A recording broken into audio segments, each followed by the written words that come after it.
प्रयास करना कि बसंत पंचमी के दिन जिसके घर में कमाने वाले दो चार हैं, पैसा तो आ रहा है पर घर में टिक नहीं रहा, डॉक्टर में, पुलिस में, एक्सीडेंट आदि में, कहीं गलत जगह पर, व्यसन में अगर पैसा जा रहा है, जुए में, मांसाहार, मदिरा पान, या कहीं आया पैसा आने में कमी नहीं, आ रहा है पर टिक नहीं रहा, रुक नहीं रहा, कोई मांगने आ गया, दे दिया, फिर वहां से अपने पास नहीं आ रहा, अपन कह रहे हैं भैया हमारा पैसा लौटा दो, नहीं आ रहा। तो महाराज शिव महापुराण की कथा कहती है, एकादशी के दिन गंगा के जल में मात्र 7 बेलपत्री डालकर जो नंदीश्वर भगवान अर्थात जो शंकर जी के शिवलिंग के सामने नंदी होता है, उस नंदी के चरण पर गंगा का जल चढ़ाकर बेलपत्री शिव पर समर्पित कर देता है, उसके घर में रुपया रुकना चालू हो जाता है, फिर वो गलत जगह पर नहीं जाता, गलत स्थान पर वो धन जाएगा ही नहीं। बेटा अगर व्यसन में पड़ा हुआ है, मदिरा पान में पड़ा हुआ है, मांसाहार में, जुए आदि में जा रहा है, तुम्हें लग रहा है कि मेरा बेटा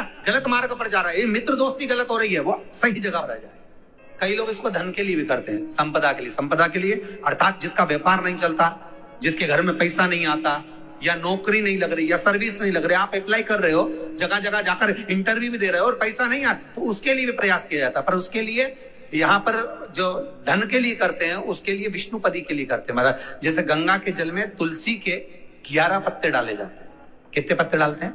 11 तुलसी के पत्ते डालते हैं, और उसको किसी भी नारायण के मंदिर में, राम कृष्ण शिव शंकर नहीं, राम कृष्ण भगवान विष्णु दत्त आदि जितने नारायण के मंदिर हैं, उस मंदिर में किसी भी पात्र में, एक छोटे से पात्र में उसको भरकर रखी आते हैं महाराज, उससे भी जॉब, सर्विस, नौकरी में सफलता प्राप्त हो जाती है। परंतु वो भी एकादशी को ही होता है। कुछ देर तक एक मुखी से लेकर 14 मुखी रुद्राक्ष होते हैं, ये शिव महापुराण कर रही है। एक मुखी से लेकर 16 मुखी तक रुद्राक्ष होते हैं, ये स्कंद पुराण कर रही है। एक मुखी रुद्राक्ष लक्ष्मी की वृद्धि के लिए होता है, 2 मुखी रुद्राक्ष बांधाओं को हरने के लिए होता है, 3 मुखी रुद्राक्ष विद्या के लिए होता है, विद्या प्राप्ति। जो बच्चा पढ़ने में कमजोर होता है, 3 मुखी रुद्राक्ष का जल पिला देने पर उसकी बुद्धि विवेक प्रबल हो जाता है। 4 मुखी रुद्राक्ष खोई हुई संपदा को वापस ले आता है, 5 मुखी रुद्राक्ष भी संपदा को लाने वाला। कोई वस्तु घूम गई,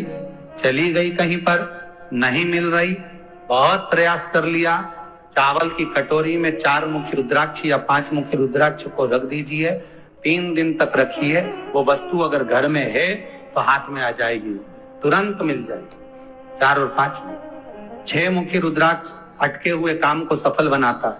7 मुखी रुद्राक्ष, अगर कोई भिखारी ठेला चलाने वाला भी 7 मुखी रुद्राक्ष को अपने गले में मंत्र का स्मरण कर 7 मुखी रुद्राक्ष का मंत्र है ओम हूम नमः, 7 मुखी रुद्राक्ष का मंत्र का स्मरण कर गले में लाल धागे में पहन लेता है, भिखारी भी अपने तत्व से छूटकर सुंदर धनवान बन जाता है। 7 मुखी रुद्राक्ष का फल। 8 मुखी रुद्राक्ष रोग मुक्ति के लिए होता है। 9 मुखी रुद्राक्ष शास्त्र कहता है ये वंश की वृद्धि कराता है। आजकल एक नया क्रम है टेस्ट भी कराने का, जब बच्चे नहीं होते तो अपन, कई माताएं वो क्रम करती हैं, उनसे निवेदन है एक बार मौका जरूर करना, 9 मुखी रुद्राक्ष को दूध में डुबा कर रख देना और उस दूध को रात्रि को पी लेना, कम से कम 2-2.5 महीना करना, महाराज गर्भ ठहरेगा।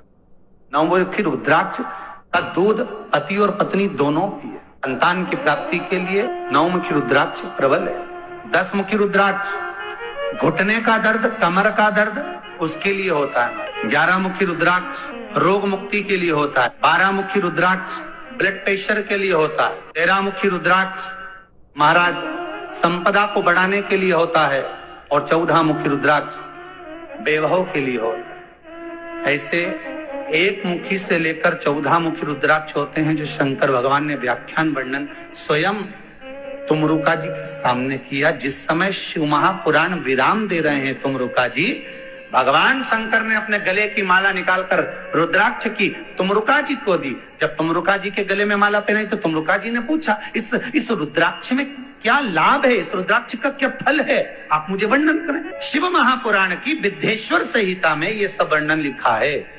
और अगर आप कहें कि गुरुजी हमको मंत्र भी बताओ इसके, तो आप गीता प्रेस गोरखपुर की शिव महापुराण को लाओ और उसमें विद्धेश्वर संहिता को निकालो, और उस विद्धेश्वर संहिता में रुद्राक्ष का एक एक मंत्र लिखा हुआ है 14 मुखी तक। कि कौन सा रुद्राक्ष का क्या मंत्र है, उसका कैसे नाम जपना है, कैसे स्मरण करना है। चित्र को रखा जाता है, फिर वही पात्र का जल किसी भी वृक्ष के नीचे डाल दिया जाता है, उससे भी नौकरी के लिए फायदा मिलता है। दशमी, एकादशी और द्वादशी, इन 3 तिथियों पर एक रोटी में थोड़ा सा मीठा रखकर सोमक पितृ का नाम लेकर यदि गाय को खिला दिया जाता है, तो अगर कोई पूर्वज प्रेत योनि में भी पड़ा हुआ होता है, भटक रहा होता है, जिसको पिंड नहीं मिला, जो अचानक मर गया होता है, अधोगति में चले गया होता है, उस जीव की मुक्ति दशमी, एकादशी और द्वादशी, ये 3 दिन सोमक पितृ का नाम लेकर रोटी में, पूड़ी में मीठा रख कर अगर गाय को खिला दिया जाता है ये 3 दिन तक, तो वो पितृ